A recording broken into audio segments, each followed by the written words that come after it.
দক্ষিণ চব্বিশ পরগনা জেলার পাথর প্রতিভা ব্লকের ভারতছেড়া গ্রাম পঞ্চায়েতের দিগম্বরপুর গদামথুরা প্রাথমিক স্বাস্থ্যকেন্দ্রে বর্তমান অবস্থা বেহাল। পাকা দেওয়ালের ওপরে ত্রিপলের ছাউনি, আর সেইভাবেই থাকছেন রোগীরা। লোডশেডিং হলে অন্ধকারে ডুবে যায় হাসপাতাল।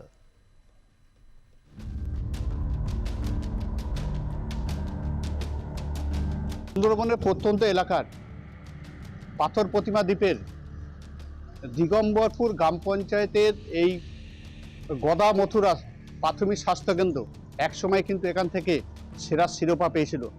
এই গ্রাম পঞ্চায়েতের যে গদামথুরা প্রাথমিক স্বাস্থ্যকেন্দ্র বেহাল অবস্থা একেবারেই বলা যায়।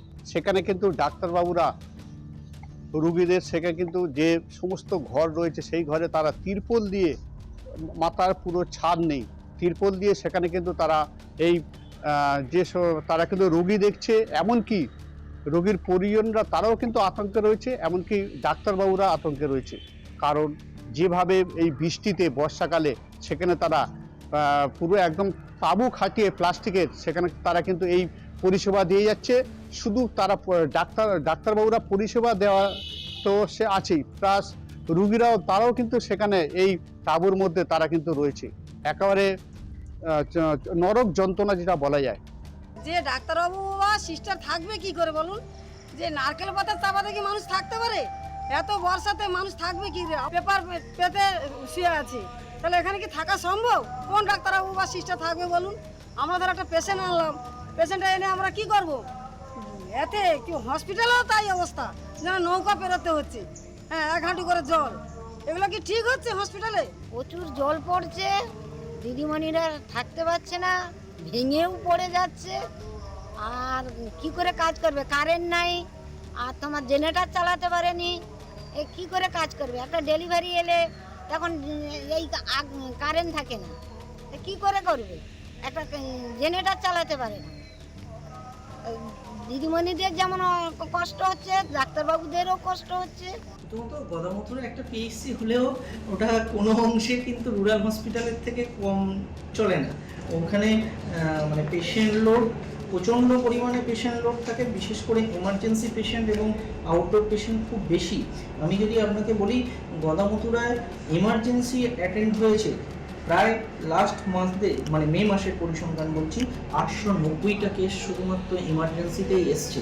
সেই রকম একটা পিএইচসি, খুবই লোডেড পিএইচসি। এই পিএইচসি নিয়ে আমাদের সবার খুবই একটা চিন্তার ব্যাপার।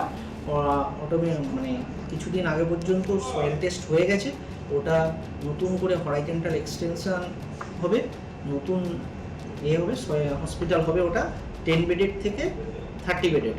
হ্যাঁ, এটা হসপিটালের একটু প্রবলেম চলছে, কিন্তু যেহেতু একটা পিডব্লিউডির হাতে কাজটা রয়েছে, যতটা দ্রুত সম্ভব ওনারাও চেষ্টা করছেন, আমাদের দিক থেকেও বারবার চিঠি করা হচ্ছে, ঊর্ধ্বতন কর্তৃপক্ষের নজরেও রয়েছে ব্যাপারটা। খুবই তাড়াতাড়ি গদামথুরার কাজ শুরু হয়ে যাবে। আমি আর কি করব, সাধারণ পঞ্চায়েত হিসাবে আমার কি কর্তব্য বা কি করার আছে? বিধায়ক সাহেব বারবার তো আসছেন, বলছে সুপার স্পেশালিটি হসপিটাল হবে, কিন্তু বারবার মাপ হচ্ছে, কোনো কাজে হচ্ছে না। হ্যাঁ, জায়গা দিতে ইচ্ছুক মাননীয় রামপ্রসাদ পাড়ি মহাশয়, জায়গা দিতে ইচ্ছুক, কিন্তু কোনো কাজই হচ্ছে না। খারাপ এই মুহূর্তে, যাতে হচ্ছে কি ওটা যদি আগামী দিনে খুব বিধায়ক সাহেব চেষ্টা করে যাতে ওটা একটা ভালো হসপিটাল হিসাবে তৈরি হয়। এখানে আমাদের আর্থিক অনটন প্রায় লোকেরই, সবাই মিলে যদি এই বিশেষ করে বিধায়ক যদি চেষ্টা করে আমাদের এই সমস্যার সমাধানটা করে, তাহলে আমরা খুবই উপকৃত হব। কবে এর শুরু হবে একেবারেই সেখানে কিন্তু দেখো, এই যে হাসপাতালের যে সুপার, তিনি যেটা জানায়, তাদের সয়েল টেস্ট হয়ে গেছে, খুব শীঘ্রই তারা এই কাজ করবে বলে এটা তারা মনে করছে। দক্ষিণ 24 পরগনা থেকে বিশ্বজিৎ নস্করের প্রতিবেদন, আর প্লাস নিউজ।